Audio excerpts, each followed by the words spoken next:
How did ancient people build them? And is the answer in this box? MCA. Science, Chess, English.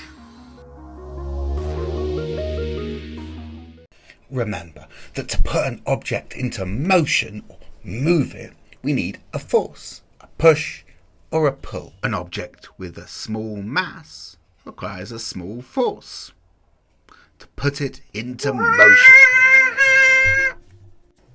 When I open the box, I find some Lego and a spatula. I use them to make a lever with a fulcrum and a flat plane. The small purple ball has less mass than the bigger blue ball. What happens if I move the fulcrum? I can lift a bigger mass with a much smaller mass. I can use my catapult to move objects of small mass at great speed.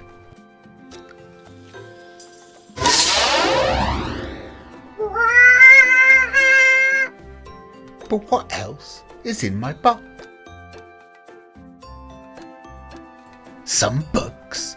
But how are books gonna help me? Oh look, a ramp. Take out your measuring snake to find out. Lift a mass with your measuring snake and see how long it extends.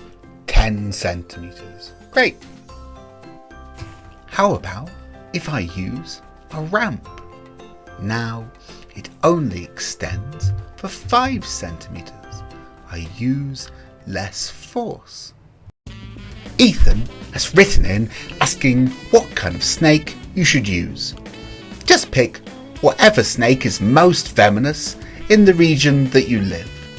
You can even use a rubber band or force meter if for some reason you don't have a measurement snake. I wonder what else we can find in our box.